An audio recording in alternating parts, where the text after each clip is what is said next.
So hi Ajay, welcome to my class. और काफी अच्छी खुशी की बात है कि आपका गेट क्वालिफाई हुआ और आप बहुत सारे स्टूडेंट्स जो करेंटली अभी गेट 2022 की जिन्होंने प्रिपरेशन स्टार्ट करी है उनके लिए एक बड़ा इंस्पिरेशन बन सकते हो, क्योंकि हमारे एंड से हम इतना ज्यादा गाइड नहीं कर सकते जितना ज्यादा आप अपनी जर्नी को एक्सप्लेन करके लोगों के लिए चीजें इजी बना सकते हो।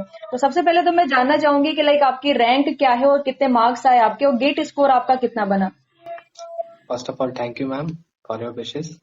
तो इस साल जो मैंने गेट का एग्जाम दिया मैकेनिकल से दिया, तो मेरे मार्क्स आए हैं 70.41 और मेरा स्कोर बना है 741 और ओके। मेरी ऑल इंडिया रैंक है 1302 1302। Okay, very good. और एक्सी का पेपर दिया था आपने? नहीं मैम, एक्सी का पेपर नहीं दिया था। ओके, तो सिर्फ मैकेनिकल पर आपका पूरा फोकस था। तो हाँ अब आपका ये लाइक फर्स्ट टाइम प्रिपरेशन था या इससे पहले भी आपने प्रिपरेशन करी थी? लाइक कैसी जर्नी रही है आपकी, उसके बारे में जानना चाहेंगे। मैम, एक्चुअली मैं इससे पहले 2 बार और एग्जाम दे चुका हूँ गेट का। तो मैं 2019 में पास आउट हुआ था। तब मैंने प्रिपरेशन करी थी अपने फाइनल ईयर में, तब मैंने एग्जाम दिया था तो 50 मार्क्स आए थे मेरे उस टाइम पे। ओके। तो ऑल इंडिया रैंक मेरी 10,000 समथिंग कुछ बनी थी। उसके बाद फिर मैंने सोचा एक बार और ड्रॉप लेके ट्राई करने में कोई दिक्कत नहीं है, तो मतलब गेट आसान पेपर नहीं है, टाइम लगता है, तो फिर मैंने सोचा कि एक बार और ट्राई करते हैं, तो फिर मैंने फिर ड्रॉप लिया। तो हम्म। उस साल मेरे जब गेट दिया 2020 में, तो मेरी उस टाइम 48 मार्क्स आए कुछ। तो उस टाइम पे 9,000 समथिंग रैंक बनी। ओके। तो तो उस साल मुझे ये रियलाइज हुआ कि मेरे कॉन्सेप्ट तो अच्छे हो चुके हैं, लेकिन एक्यूरेसी मेरी अभी भी कम है। ओके। क्योंकि मैं अटेम्प्ट तो अच्छे करके आया था, हम्म। लेकिन वहां पे मेरे कैलकुलेशन मिस्टेक्स की वजह से नेगेटिव मार्किंग बहुत ज्यादा हो गई थी। तो ओके। फिर मैंने सोचा कि एक बार और ट्राई करने में, तो 2021 में मैंने अपने एक्यूरेसी पे बहुत ज्यादा काम किया। तो फिर इस साल मेरी एक्यूरेसी काफी अच्छी रही और अराउंड 53 क्वेश्चन मैंने अटेम्प्ट किए थे। आई थिंक 49 या 50 क्वेश्चन मेरे सही हुए हैं। ओके। तो एक्यूरेसी इस टाइम काफी सही थी, तो फिर मुझे इतना अच्छा स्कोर मिल पाया। ओके, तो लाइक आप 2018 पास आउट हो आई थिंक, देन आपने नहीं, 2000। No no, 2019 pass out. Okay, तो 2019 पास आउट आपने फाइनल ईयर में 2019 का गेट अटेम्प्ट करा, देन 2020 एंड देन 2021 में आपको सक्सेस मिली। ठीक है, बहुत हाँ अच्छी मैम। बात है। लाइक अभी मैं इस बात में ज्यादा इंटरेस्टेड हूँ लाइक कि आपने कौन कौन से रिसोर्सेज का यूज करके लाइक 2021 की जो आपने प्रिपरेशन करी है, जैसे आप फाइनल ईयर में होगे तो क्या आपने अपने बीटेक के टाइम पे प्रिपरेशन स्टार्ट करी थी जिस समय आप बीटेक में थे? हाँ मैं उस टाइम पे मैंने कोचिंग स्टार्ट कर दी थी, लेकिन थोड़ा थर्ड सेकेंड ईयर से ही मैंने हम्म। थोड़ा बहुत स्टार्ट कर दिया था कि खुद से लेवल पे देखना। फिर मैं हम्म। थर्ड ईयर में मैं कोचिंग स्टार्ट करी थी प्रॉपर। थर्ड ईयर फिर फोर्थ ईयर फिर कोचिंग में गया था फिर मेरा। तो कॉलेज के साथ लाइक फाइनल ईयर का प्रोजेक्ट हो गया, सेमेस्टर्स हो गए, उसके साथ आपकी प्रिपरेशन चल रही थी, दैट्स लाइक थोड़ा सा आपके लिए हेक्टिक होगा आई थिंक। हाँ मैम, वो हेक्टिक था क्योंकि मैं सेकेंड ईयर से ही प्रोजेक्ट कर रहा हूँ। सेकेंड ईयर, थर्ड ईयर और फोर्थ ईयर में 3 साल लगातार प्रोजेक्ट किए हैं। 3 प्रोजेक्ट मैंने कॉलेज में निपटाए हैं। ओके। और मैं जूनियर्स को भी उसी हिसाब से प्रोजेक्ट दिए थे, तो उनके साथ भी काम करने, तो फिर उस टाइम पे काफी दिक्कत हुई थी। तो मुझे लगा था कि टाइम नहीं मिल पाया, इसलिए मैंने सोचा एक बार और ट्राई करना, कोई दिक्कत नहीं है। तो फिर मैंने एक बार ट्राई किया। ओके। ओके, तो फिर आप ये बताइए, फिर उसके बाद आपने एक साल वापस से प्रिपरेशन करी तो फिर आपने कोचिंग करी लाइक 2020 के मैं एग्जामिनेशन की बात कर रही हूँ कि वहां पर आपने वापस से कोचिंग करी या फिर से सेल्फ स्टडी स्टार्ट कर दी अपनी? नहीं मैम, उस टाइम पे भी मैंने कोचिंग करी थी दोबारा से, हम्म। क्योंकि मुझे लग रहा था 19 में मेरी कॉन्सेप्ट बहुत ज्यादा वीक है। हम्म। क्वेश्चन से मैं बहुत ज्यादा डरता था। 19 का जो मैंने हम्म। गेट का पेपर देखा था, तो प्रोडक्शन वगैरह के फ्लूइड के क्वेश्चन थे, काफी इजी थे, लेकिन मैंने उन्हें देखते ही साथ छोड़ दिया, हार मान दी। हम्म। मतलब होता ना, पैन डाउन कर दिया कि नहीं, मुझसे नहीं होगा ये। हम्म। तो वो वाला हिसाब था 2019 में। फिर मैंने हम्म। जब कोचिंग करी 2020 के लिए, तब कॉन्सेप्ट थोड़े अच्छे हो गए, तो फिर ये डर नहीं लगता था कि क्वेश्चन मुझे नहीं बनेगा। तो 2020 में पेपर काफी सही गया था, बस वो ये है कि कैलकुलेशन और एक्यूरेसी बेकार थी मेरी। तो फिर ओके, वहीं से तो बहुत लाइक ज्यादा। 19 में आप जस्ट अवेयर हुए चीजों से, 2020 में आपने कॉन्सेप्ट बिल्डिंग पर ध्यान दिया, देन 2021 में आपने प्रैक्टिस पर ध्यान दिया, लाइक आपकी थोड़ी प्रैक्टिस कम थी, then you got the rank. आपका कितना रैंक आपने बताया मेरे को? 1302। 1300। Okay, very good. तो अच्छा रहा आपकी जर्नी। मैं ये जानना चाहूंगी कि क्या आपको ऐसा लगता है कि आप 2020 में भी गेट की रैंक अच्छी लेके आ सकते थे? अगर मैम मेरी प्रैक्टिस होती और मतलब जैसे टेस्ट सीरीज वगैरह मैंने दिए होते, मॉक टेस्ट वगैरह, हम्म। तो मेरी रैंक पक्का आ जाती अच्छी। ओके, तो क्या एक एवरेज स्टूडेंट अगर थोड़ा सा आप जैसे कि आपने आपने चीजों को फील करा है, आपको पता है कि आपने कहाँ पर लैग करे हो, आप कहाँ पर आपकी कमियां रही हैं, तो क्या आप स्टूडेंट को बता सकते हो कि वो 1 साल में या 2 साल में किस तरीके से अपना प्रिपरेशन को कंटिन्यू करें और जिससे उनको जल्दी रिजल्ट मिल जाए? लाइक आपने आपने स्टार्ट करा 19 में, 19 देन 20 देन 2021, ठीक है? तो क्या ऐसा पॉसिबल है या कुछ और चीजें किस तरीके से इम्प्लीमेंट करनी चाहिए कि विद इन 2 ईयर या विद इन 1 ईयर एक बच्चे को अच्छी रैंक मिल जाए? मैम एक तो ये होता है कि आपको टीचर ने पढ़ाया और आपने उसका क्वेश्चन सॉल्व किया, ठीक है। हम्म। लेकिन एक ये भी होता है कि आप खुद अपने हिसाब से कितना पढ़ रहे हो, मतलब आप सेल्फ स्टडी करना भी बहुत जरूरी हम्म। है। आपने क्वेश्चन टीचर ने जो पढ़ाया उन्हें सॉल्व कराया, आपका दिमाग केवल उनके जैसा ही चलेगा कि टीचर ने जैसा कराया वैसा ही चले। वेरी लेकिन गुड। मेरे ख्याल से थोड़ा आप उस पर भी ध्यान दीजिए कि मैं इसको और भी कुछ कर सकता था क्या, कोई और तरीका हो सकता है क्या सॉल्व करने का। या हम्म। फिर अगर इस क्वेश्चन में पूछा गया है जैसे अनस्टडी स्टडी हम्म। फ्लो वगैरह की क्वेश्चन है, यूनिफॉर्म फ्लो क्वेश्चन है, तो वहां पे वो क्वेश्चन में वर्ड दिया है तो क्यों दिया है, उसका हम्म। रीजन क्या है, अगर वो नहीं दिया होता तो क्वेश्चन में क्या चेंज हो जाता, क्या थोड़ा उस पर चेंजेस भी हो? ध्यान देना जरूरी है। अगर वो ध्यान देते हैं तो एक क्वेश्चन से काफी सारे क्वेश्चन हो जाते हैं। मतलब एक तरीके से ये कह सकते हैं कि पोस्टमार्टम करना है हमें एक क्वेश्चन का। तो करेक्ट है। अगर वो चीजें हो जाएंगी तो हम्म। कॉन्सेप्ट बहुत प्यारा हो जाएगा। अगर एक बार कॉन्सेप्ट हो गया तो आप फिर टेस्ट सीरीज देना शुरू करिए। टेस्ट सीरीज हम्म। में आप सिंगल सब्जेक्ट के क्वेश्चन देखिए। मैं ये नहीं कहता कि आप टाइम बाउंडेशन पे दीजिए। मैं क्या करता था, पेपर टेस्ट सीरीज मैंने खोलता था, टेस्ट चालू कर दिया, फिर उसके बाद मुझे लगता था ये क्वेश्चन मुझसे बनेगा, मतलब कॉन्सेप्ट पढ़ा है तो मैं 100% छोड़ता, सारे क्वेश्चन अटेम्प्ट करने ही करते, मुझे नहीं पता हम्म। करने हैं सारे। क्या करता, टाइम रोक देता, मतलब मैं एयरप्लेन मोड पे डाल देता था लैपटॉप, मेरे पास टाइम है, मेरे को अपना हम्म। क्वेश्चन का आंसर सही लेके आना है बस, मुझे इतना पता था। हम्म। फिर मैं सारे क्वेश्चन अटेम्प्ट करता था, फिर उसके बाद नेट ऑन करता था दोबारा, फिर सारे क्वेश्चन टिक करता था, फिर अपना रिजल्ट देखता था। मुझे रैंक से मतलब नहीं था उस टाइम पे कि रैंक मेरी क्या आ रही है ऑल इंडिया। मेरे को बस इतना देखना था कि मेरे एक्यूरेसी कितनी ज्यादा है। एक बार आपको एक्यूरेसी मेंटेन कर, हम्म। अगर आपकी एक्यूरेसी मेंटेन हो गई, उसके बाद कॉन्सेप्ट तो आपके अच्छे हो गए, मतलब एक्यूरेसी अच्छी आ गई तो कॉन्सेप्ट भी अच्छे हैं। फिर उसके बाद आप टाइम के साथ पेपर लेना शुरू करें। फिर मैंने करेक्ट है। टाइम के साथ पेपर देना शुरू किया, तब मेरे पता चला कि मेरी स्पीड कितनी है। अब धीरे धीरे स्पीड को बढ़ाना। अब हम्म। स्पीड मैंने कैसे बढ़ाई, टेस्ट सीरीज में क्या प्रेशर होता है तो नहीं हो पाता होता, तो मैं क्या करता था, ऑनलाइन जैसे यूट्यूब पर फ्री क्लासेस चलती रहती हैं, तो वहाँ पे क्या सेशन होता है तो सारे बच्चे देखते हैं, मतलब हम्म।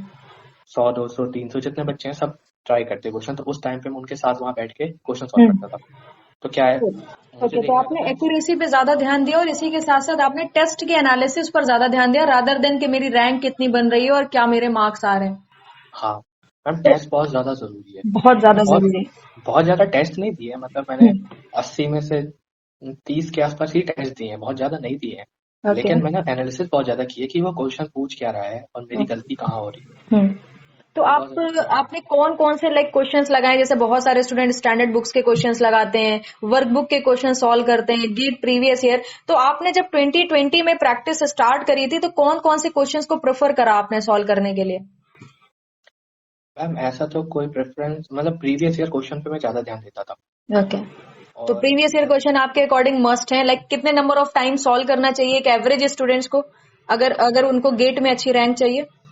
मैम वो तो ये है कि एक बार तो सॉल्व कर ही लिया, उसके बाद जब भी मैं नोट्स रिवाइज करता था, साथ में एक बार जो भी क्वेश्चन कॉपी में मतलब नोट्स के साथ होते हैं वो क्वेश्चन उसी टाइम पे दोबारा लगा देता था। तो जितनी बार नोट्स रिवाइज होते हैं उतनी बार वो क्वेश्चन भी वो हो ही क्वेश्चंस जाते तो रिवाइज हो ही जाते थे आपके। हैं। हाँ, तो अगर उतने ही क्वेश्चन रिवाइज हो जाते तो मतलब एक तरह से पूरी थ्योरी कंप्लीट हो जाती थी। और कुछ क्वेश्चन ऐसे हैं कि मतलब मुझसे गलत हुए हैं तो मैं वहाँ स्टार मार्क कर देता था, ये क्वेश्चन मुझसे गलत हुआ था और इसमें कॉन्सेप्ट बहुत प्यारा है, इस चीज में ओके। मिस्टेक हो सकती है, तो तो इस काफी क्वेश्चन को मैं स्ट्रैटेजी जरूर लगाता था। यूज करके आपने प्रिपरेशन करी है, लाइक आपने बुक पे भी मार्किंग करी है कि लाइक ये हमसे फर्स्ट टाइम में हो गया, देन इसमें मेरे को टाइम लगा और ये वाले क्वेश्चंस ऐसे हैं जो लाइक अभी मुझे आपके एंड से ये चीज पता चल रही है कि लाइक जब दोबारा आपको गेट प्रीवियस ईयर के क्वेश्चन सॉल्व करने हैं तो सबसे पहले आपको उन क्वेश्चंस पे प्रैक्टिस करना है जो क्वेश्चन आपसे फर्स्ट टाइम में नहीं बने थे, लाइक वो टिक होने चाहिए, दैट दैट हाँ, आर द इम्पोर्टेंट क्वेश्चंस।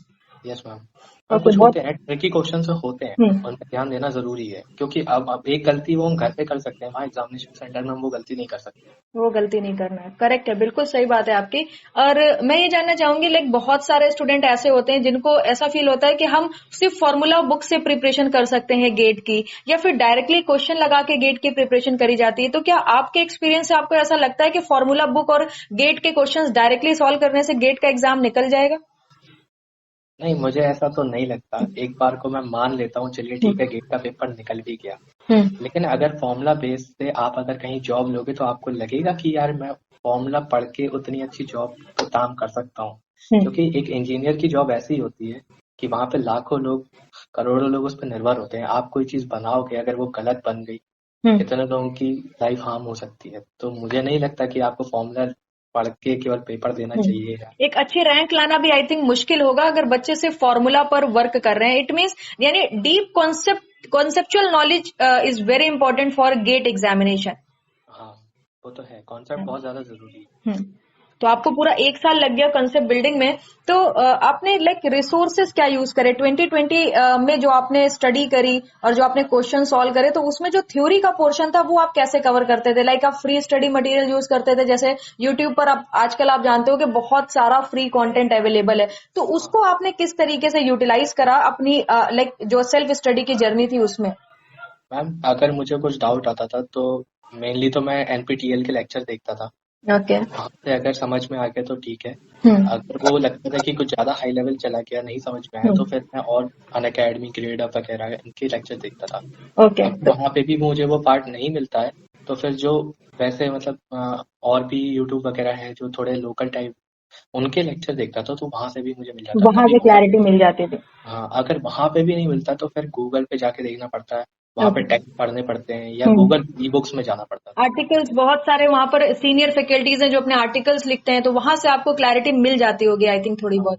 ठीक हाँ। है, बहुत अच्छी बात है। तो आपको क्या ऐसा लगता है कि जो यूट्यूब प्लेटफॉर्म पर अनअकैडमी का जो फ्री मटेरियल है, लाइक अनअकैडमी प्लेटफॉर्म पर अगर आप देखोगे तो ऑलमोस्ट सारे सब्जेक्ट का आपको फ्री मटेरियल मिलेगा, तो आपको ऐसा लगता है कि फ्री लाइक जो भी बच्चा सेल्फ स्टडी करना चाहता है वो इस फ्री मटेरियल का यूटिलाइजेशन करके अच्छी रैंक लेके आ सकता है?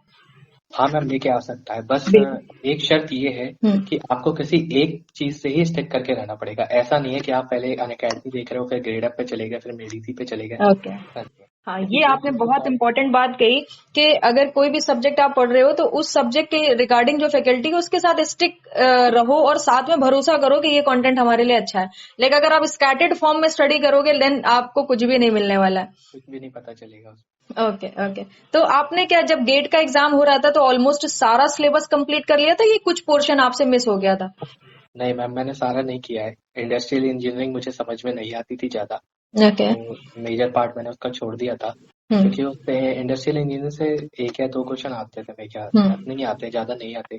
हम्म। पावर प्लांट मुझे बहुत ज्यादा नहीं समझ में आती, तो उसका भी मैंने 50% करीब छोड़ दिया था। ओके। और हाइड्रोलिक्स मैंने एक बार पढ़ी, मतलब बहुत ज्यादा वो क्या है याद नहीं रहती, हम्म। सेंट्रीफ्यूगल पंप वगैरह मुझे याद नहीं रहते थे, तो मैंने वो भी छोड़ दिया था। तो ओके। इतना पोर्शन मैंने छोड़ा है, तो इनसे बहुत हम्म। ज्यादा क्वेश्चन नहीं बने। तो ओके। तो लाइक कुछ पोर्शन जो आपका छूटा था, आपको लगता है कि अगर वो भी आप कंप्लीट कर लेते तो ये रैंक अंडर 500 आपकी हो सकती थी? हाँ मैम, हो सकती थी। Like Ajay, different different examination के लिए सिलेबस पैटर्न चेंज होता है। लाइक टेक्निकल तो फिक्स रहेगा, सिर्फ क्वालिटी और पैटर्न क्वेश्चंस के चेंज होते हैं, बट जो नॉन टेक्निकल पोर्शन जैसे ऐड होता है तो वो नॉन टेक्निकल पोर्शन के लिए लाइक हमें कुछ एक्स्ट्रा एफर्ट डालना पड़ता है। लाइक एज अ स्टूडेंट अगर मैं बात करूं तो टेक तो हमारा चल ही रहा है बिकॉज हम लोग गेट की प्रिपरेशन कर रहे हैं, तो वो हमारा प्रीमियम है। वहां पर पहुंच गए तो उसके बाद सारे जितने भी स्टेट लेवल के एग्जामिनेशन है जिसमें टेक्निकल पोर्शन आ रहा है वो हमारा क्लियर होगा। मगर इसी के साथ जो नॉन टेक्निकल पोर्शन है फिर उसमें जो टाइम कंज्यूम होता है, फिर आप उसको लाइक कैसे मैनेज करना चाहिए स्टूडेंट्स को? मैम, वो करना पड़ेगा। मैंने भी किया है, लेकिन अभी तक मुझे सक्सेस नहीं मिली है। लेकिन मैं अभी भी लगा हुआ हूँ कि पीएसयू ओके। का एग्जाम क्रैक कर पाऊँ। हम्म। तो अभी क्या है, टेक्निकल मेरा स्ट्रांग है, लेकिन नॉन टेक में मुझे भी प्रॉब्लम हो रही है, तो मैं उसमें भी टाइम दे रहा हूँ। अब जो मेजर पोर्शन मेरा जा रहा है, नॉन हम्म। टेक नहीं जा रहा है। क्योंकि हम लोग जो गेट की प्रिपरेशन करते हैं उसमें नॉन टेक पे हम ध्यान नहीं देते। इंग्लिश वगैरह हम लोग बिल्कुल ध्यान नहीं देते। मैकेनिकल इंजीनियर के लिए इंग्लिश मतलब कुछ भी नहीं होता, हम्म। उसको बिल्कुल ध्यान नहीं देता हूँ। मैं इंग्लिश का मतलब इंग्लिश के एक भी क्वेश्चन अटेम्प्ट करके नहीं आया अभी। हम्म। मैंने पढ़ते ही साथ छोड़ दिया। लेकिन पीएसयू के एग्जाम में मैं वैसा नहीं कर हम्म। सकता। अगर उसके बिना आपका कट ऑफ क्रॉस नहीं हो सकता, तो प्रिपरेशन करनी ही करनी है। ओके। ओके। तो साथ में करना चाहिए और टाइम स्लॉट्स थोड़ा सा मेंटेन करना चाहिए। प्रिपरेशन स्ट्रेटेजी क्या होनी चाहिए एक स्टूडेंट के तौर पे अगर मैं बात करूं, या कोई एक फ्रेशर है जिसने जस्ट गेट 2022 की प्रिपरेशन स्टार्ट करी है, तो उनकी क्या प्रिपरेशन स्ट्रेटेजी होनी चाहिए और किस तरीके से सब्जेक्ट्स को डिवाइड करना चाहिए? मैम वो उनके ऊपर डिपेंड करता है कि आपको कौन सा फेवरेट लगता है। मुझे सोम टोम ये सब काफी अच्छे लगते थे, तो मैं इन पे लगा रहता था। हम्म। तो मैम मेरा क्या है, सोम टोम ये सब सब्जेक्ट ज्यादा इंटरेस्टिंग लगते थे मुझे, तो मैं इनके साथ मतलब यही लगाता रहता था। हम्म। तो ये सारे स्ट्रांग हो गए थे। तो आपको पहले वो देखना है कि कौन सा सब्जेक्ट आपको अच्छा लगता है। तो एक बार क्या है, जब आप स्टार्टिंग करोगे तो 1 साल का टाइम काफी रहता है। आप पहले अपने फेवरेट सब्जेक्ट है उनको निपटा लीजिए, तो एक कॉन्फिडेंस आ जाएगा कि हाँ यार मेरा 25-30% कुछ सिलेबस हम्म। कंप्लीट हो गया है। फिर उसके बाद आप मेजोरिटी वाले पोर्शन पे आइए कि हम्म। क्या है मेजर जो गेट में पूछा जाता है। प्रोडक्शन वगैरह काफी पूछी जाती है, मैथ्स है उसे इग्नोर नहीं किया जा सकता। हम्म। तो इन पे काम करना शुरू करना है। तो ऐसे करेंगे तो अराउंड 60-65% सिलेबस वहीं खत्म हो जाएगा। अब जो बाकी पार्ट बचेगा वो बचेगा जो आपको थोड़ा कम पसंद आएगा। हम्म। तो अगर आपने उसमें मेहनत और कर ली तो आपके 75-80 मार्क्स कहीं नहीं जाएंगे। हाँ, लाइक जो भी आपका फेवरेट पोर्शन है जिसमें आपको लगता है कि आप अच्छे से प्रिपरेशन कर सकते हो, तो वो पहले कंप्लीट करके कॉन्फिडेंस को बूस्ट कर लो। देन जो आपका वीक पोर्शन है उस पे वर्किंग स्टार्ट कर दो, और प्रीवियस जो आप कवर कर चुके हो उसमें आप रिवीजन स्टार्ट कर दो। रिवीजन स्ट्रेटेजी क्या होनी चाहिए, लाइक बच्चों को बहुत ज्यादा प्रॉब्लम होती है कि लाइक एक सब्जेक्ट पढ़ा, उसके बाद दूसरा स्टार्ट करते हैं तो पहला भूल जाते हैं। तो कंटिन्यूअस वे में हमें पूरे साल सारे सब्जेक्ट ध्यान रखने हैं। कुछ सब्जेक्ट ऐसे होंगे जो हम फरवरी मार्च में पढ़ेंगे, तो दिसंबर वाले सब्जेक्ट में तो प्रॉब्लम नहीं होती, बट फरवरी मार्च वाले सब्जेक्ट होते हैं वो कहीं ना कहीं भूल जाते हैं लोग, लाइक उसके क्वेश्चन सॉल्व नहीं होते। तो उसको कैसे आपने टच में रखा? मैम मेरा ये रहता था, अगर मैंने एक सब्जेक्ट छोड़ा दूसरा उठाया तो फिर पिछले वाले सब्जेक्ट के मैं क्वेश्चन लगाता रहता था, मैं छोड़ता नहीं था। हाँ, लाइक आप कंटिन्यूअस वे में उसको कनेक्टेड रखते थे इन टर्म्स ऑफ क्वेश्चन। अच्छा, एक चीज मेरी और क्वेश्चन है आपसे, क्या रिवीजन का मतलब यही है कि सिर्फ थ्योरी को प्रिपेयर करते रहो? लाइक क्या हम क्वेश्चंस के थ्रू पूरा का पूरा सब्जेक्ट रिवाइज कर सकते हैं? मैम कुछ सब्जेक्ट ऐसे हैं जो आप केवल क्वेश्चन लगा लेंगे तो आपका रिवाइज हो जाएगा, लेकिन हम्म। जैसे थ्योरी के जो सब्जेक्ट हैं, आप थर्मोडायनेमिक्स है, फ्लूइड मैकेनिक्स है, ये आप केवल क्वेश्चन से रिवाइज नहीं कर सकते, हम्म। क्योंकि इसमें बहुत सारे अजम्पशंस हैं जो हम्म। आपको बार बार रिवाइज करने ही पड़ेंगे। तो कुछ ओके। जैसे मैथ्स वगैरह तो ठीक है, चलो क्वेश्चन लगा के ही हो जाएगा। हम्म। तो लाइक तो we have to decide this कि कौन से सब्जेक्ट ऐसे हैं जिसमें थ्योरी प्लस न्यूमेरिकल से रिवीजन होगा, कौन से सब्जेक्ट ऐसे हैं जिसमें हम सिर्फ और सिर्फ क्वेश्चंस लगा के भी सब्जेक्ट को रिवाइज कर सकते हैं, लाइक इंजीनियरिंग मैथमेटिक्स। इसी के साथ प्रोडक्शन की प्रिपरेशन आपने कैसे करी, क्योंकि प्रोडक्शन एक हाईली वेटेड सब्जेक्ट है, मैक्सिमम वेटेज प्रोडक्शन का आपका गेट में देखने को मिलता है, और प्रोडक्शन का पूरा सिस्टमैटिक कंटेंट कहीं पर भी अवेलेबल नहीं मिलता है। तो उसके लिए आपने क्या स्ट्रेटेजी यूज करी थी? मैम वो तो अब मेरे पास कोचिंग के नोट्स थे, तो मैंने हम्म। वही रेफर किए हैं। हम्म। और जैसे पीएसयू के एग्जाम हुए हैं तो प्रीवियस ईयर जो क्वेश्चन है, तो मेरे को जो जो मिले कि लगता है कि यार ये क्वेश्चन आ सकता है दोबारा, हम्म। तो वो मैंने गूगल पे ही सर्च करके सीखा है या एनपीटीईएल के लेक्चर से देख लिया। हम्म। तो ओके। वहीं से देखना। और मेन है जैसे कि क्वेश्चन आ रहा है न्यूमेरिकल, तो उसमें मेरे को मेन फोकस करना है कि इस चीज से क्वेश्चन आएगा ही आएगा। हम्म। अनकन्वेंशनल मशीनिंग से क्वेश्चन आ जाता है। 2020 में मैं वो नहीं करके गया था, हम्म। लेकिन इस साल मैंने कहा नहीं करना है क्योंकि इससे क्वेश्चन आ ही जाता है, तो फिर मैंने किया उससे ओके, तो लाइक प्रोडक्शन। आपने इस तरीके से पूरी अपना प्रोडक्शन का पोर्शन कंप्लीट करा। इसी के साथ एक क्वेश्चन आपके लिए और है, लाइक कभी भी सब्जेक्ट्स पढ़ते हैं तो सब्जेक्ट्स में भी कुछ हाईली वेटेड टॉपिक होते हैं फॉर द गेट एग्जामिनेशन। तो क्या आपने सब्जेक्ट को कुछ इस तरीके से डिवाइड करा था कि ये हाईली वेटेज पोर्शन है तो इसमें हमें ज्यादा नंबर ऑफ क्वेश्चंस को सॉल्व करना है, कुछ आपके लो वेटेज पोर्शन है तो उसके क्वेश्चंस आपने कम लगाए, लाइक या आपने थ्रू आउट पूरा सब्जेक्ट को एकदम सेम मैनर में डील करा था? मैम सब्जेक्ट के अंदर तो ऐसा मैं नहीं करता हूँ कि ये ज्यादा है या कम है, ये तो मुझे हम्म। पता भी नहीं है खुद से कि किस में क्या है क्या नहीं। हम्म। अगर सोम उठाया मैंने तो सोम के हर चैप्टर के क्वेश्चन मेरे को लगाने इक्वल वेटेज से। हम्म। मैं ये नहीं देखता कि अगर इससे ज्यादा आता है तो मैं इससे ज्यादा क्वेश्चन लगाऊंगा, ऐसा कुछ नहीं। मेरे लिए सब इक्वल है, कहीं से भी ओके। क्वेश्चन आ जाए उस हम्म। सब्जेक्ट से मेरे को आना ही चाहिए, ये रहता है। ओके। जैसे जो सब्जेक्ट नहीं पसंद है, जैसे इंडस्ट्रियल इंजीनियरिंग है मेरे को नहीं हम्म। पसंद, तो मैं केवल सप्लाई चेन वाला ही हिसाब पढ़ा था, बाकी आगे का मैंने नहीं पढ़ा था। हम्म। तो मैंने छोड़ दिए, उसी के क्वेश्चन लगाए, ईओक्यू मॉडल वगैरह यही सब किया था। हम्म। तो ओके। उसमें मैंने थोड़ा डिसाइड किया था कि कहाँ से पूछते कहाँ से नहीं पूछते। ओके, तो लाइक इस तरीके से आपने अपना पूरा मैकेनिकल का सिलेबस फर्स्ट कंप्लीट करा। गेट प्रीवियस ईयर के क्वेश्चंस पर आपने ज्यादा ध्यान दिया, दैट इज लाइक कह सकते हैं कि वो हमारा लाइक एक बेस है, वो एक स्टैंडर्डाइजेशन है जिससे आपको पता चल जाता है कि गेट में किस तरीके के क्वेश्चंस आने वाले हैं। ठीक है। अब जैसे कि टेस्ट सीरीज की बात करें, टेस्ट सीरीज आपने कब से स्टार्ट करी थी? लाइक बहुत सारे स्टूडेंट हैं जो दिसंबर से स्टार्ट करते हैं, कुछ अगस्त से, कुछ अब मई जून से ही स्टार्ट कर देते हैं। तो करेक्ट टाइम पीरियड क्या होगा, कब किसी भी एक स्टूडेंट को टेस्ट सीरीज स्टार्ट कर देनी चाहिए? दिसंबर तो बहुत ज्यादा लेट हो जाता, मेरे ख्याल से आप जुलाई या अगस्त से स्टार्ट कर दें तो ज्यादा बेटर है। तब से आप सिंगल सब्जेक्ट अगर टेस्ट देना शुरू कर दें तो सही रहेगा, क्योंकि ओके, तो दिसंबर के टाइम पे मतलब बहुत हेक्टिक हो जाएगा, आपको रिवीजन भी करना है और टेस्ट भी देना है, मॉक टेस्ट भी देना है, तो नहीं हो पाता, उतना प्रेशर बहुत ज्यादा हो जाता है। और उस टाइम पे अगर मार्क्स आपके कम आए तो वो कॉन्फिडेंस आप खो दोगे जो आपको चाहिए। ओके, तो टेस्ट एनालिसिस इंपॉर्टेंट है। लाइक अगर आपने एक सब्जेक्ट कंप्लीट कर लिया हो, फिर उस सब्जेक्ट के बाद आपने उसका टेस्ट दिया, सपोज दैट 25 मार्क्स का टेस्ट है जिसमें से आपके 16-17 मार्क्स आए हैं, तो टेस्ट की एनालिसिस कैसे करनी चाहिए? आप कैसे एनालाइज करते थे अपनी परफॉर्मेंस को? मैम पहले तो मैं दोबारा उस पेपर को देख लगाता हूँ, सॉल्व करता हूँ और उन क्वेश्चन पे ज्यादा फोकस करता हूँ जो मेरे से गलत हुए हैं, क्योंकि वो गलत क्वेश्चन में मैंने अपना कॉन्सेप्ट तो लगाया है, अब मेरे कॉन्सेप्ट में क्या गलती रही वो मुझे देखना है। तो उस ओके, चीज पे मैं फोकस करता था और उस चीज को मैं नोट कर लेता था कि ये क्वेश्चन मुझसे गलत हुआ, उस कॉन्सेप्ट में ये सिली मिस्टेक थी जो मेरे को एग्जाम में नहीं करनी। अब वो क्वेश्चन की बारी आती है जो मैंने छोड़ दिया, अटेम्प्ट ही नहीं किए। अब वो कोई मोस्टली अब ये होता था कि वो या तो कोई नया कॉन्सेप्ट होता है तो वही क्वेश्चन मैं छोड़ता था, क्योंकि सिलेबस तो लगभग कंप्लीट हो जाता था। तो अगर वो लगता है कि यार ये कुछ अलग ही मतलब है, कॉन्सेप्ट नहीं पढ़ाया गया मैं मैकेनिकल में, तो मैं फिर उसे छोड़ देता था, क्योंकि लगता है कि जब ये अपने सिलेबस में नहीं पढ़ा मैंने कहीं तो छोड़ देते। वो क्वेश्चन ज्यादा इंपॉर्टेंट है जो आपसे गलत। जो आपने लगाए हैं और लाइक उसका कॉन्सेप्ट आपने गलत अप्लाई कर दिया है, तो उसमें आपको सबसे पहले इम्प्रूवमेंट कर लेनी चाहिए कि लाइक आपको आते हुए आपसे कैसे गलतियां हुई। बहुत सारी यूनिट मिस्टेक्स होती हैं, सिली मिस्टेक्स होती हैं, तो उसको कैसे आपने इम्प्रूव करा?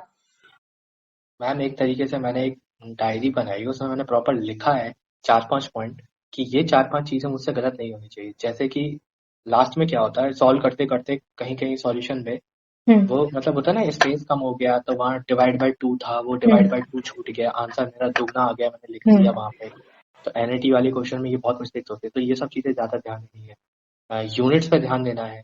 इस साल जो टेस्ट सीरीज मैंने दी थी उसमें क्या होता था, क्वेश्चन पूरा सही है, सब सही है, आंसर सही दे दिया, यूनिट में बस कर दिया घपला। तो कई बार ऐसे क्वेश्चन भी गलत हुए हैं, बहुत ज्यादा वो इंपॉर्टेंट होते हैं। तो just write down your mistakes and examination किससे पहले सारी मिस्टेक्स देख लो, ताकि वो रिमेम्बर रहे कि आप कहाँ कहाँ गलती करने के आपके चांसेस हैं। तो वो हाँ पॉइंट्स आपको पता होंगे, तो जैसे ही वो पॉइंट आएगा तो आपको याद आ जाएगा कि लाइक इस पोर्शन में मैं गलती करता हूँ या करती हूँ, तो उसको आप वहीं पर ही करेक्ट कर सकते हो। तो काफी अच्छी स्ट्रेटेजी रही। गेट 2022 के एक्सपीरियंस को आप क्या मैसेज देना चाहोगे? हम बस मेहनत करते रहिए, फल का क्या है, बस ओके, पढ़ाई करते रहो, अच्छा है, सब सो बढ़िया हार्ड है। Work is the key to success. हाँ बस और कुछ नहीं, बस पढ़ाई करते रहो, बस वो है कि होप नहीं खोना कि यार नहीं हो पाएगा, नहीं हो पाएगा। अब जिसकी एज बहुत ज्यादा हो रही है उसकी बात अलग है कि उसको लगता है कि हाँ फैमिली प्रेशर है, ये है वो है, सबकी कंडीशन सेम नहीं रहती। जो लेकिन नए एस्पिरेंट्स है उनके तो ये है कि प्रिपरेशन करते रहो। और ये भी कहूंगा कि पीएसयू पे भी ध्यान दो, क्योंकि अब पीएसयू गेट से नहीं ले रहे हैं, तो उम्मीद है कि वो सब अपना इंडिविजुअल एग्जाम कराएंगे, तो फिर उसकी उसका पैटर्न अलग है और गेट का पैटर्न अलग है, तो दोनों की प्रिपरेशन करना ज्यादा जरूरी है। मेन एम तो लाइक हमारा ओवरऑल फैमिली में रहता है। प्रिपरेशन इज अपनी कंटिन्यू रखिए, जैसी अपॉर्चुनिटीज आती हैं then you can grab it. हाँ अब ओके। ओवरऑल एम तो हमारा यही है कि हमें जॉब लेनी है। अब वो पीएसयू में ही लेनी है, अगर वो पीएसयू का पेपर ही निकल जाए तो बेस्ट है। तो काफी अच्छा एक्सपीरियंस रहा आपसे बात करके, and I wish you the great journey for your future. अच्छा करो आप, और काफी अच्छा एक्सपीरियंस रहा आपका, और होप सो के स्टूडेंट्स को ये एक्सपीरियंस से बहुत ज्यादा लर्निंग मिलेगी। Thank you so much for for this interview. और फिर किसी दिन हम लोग इसी तरीके से इंटरव्यू दोबारा करेंगे और कुछ और इम्पोर्टेंट पॉइंट्स के ऊपर बात करेंगे, जैसे हमारे स्टूडेंट्स के जो भी रिव्यूज होंगे तो वो क्वेश्चंस भी हम आपके साथ कंसिडर करेंगे। Thank you so much.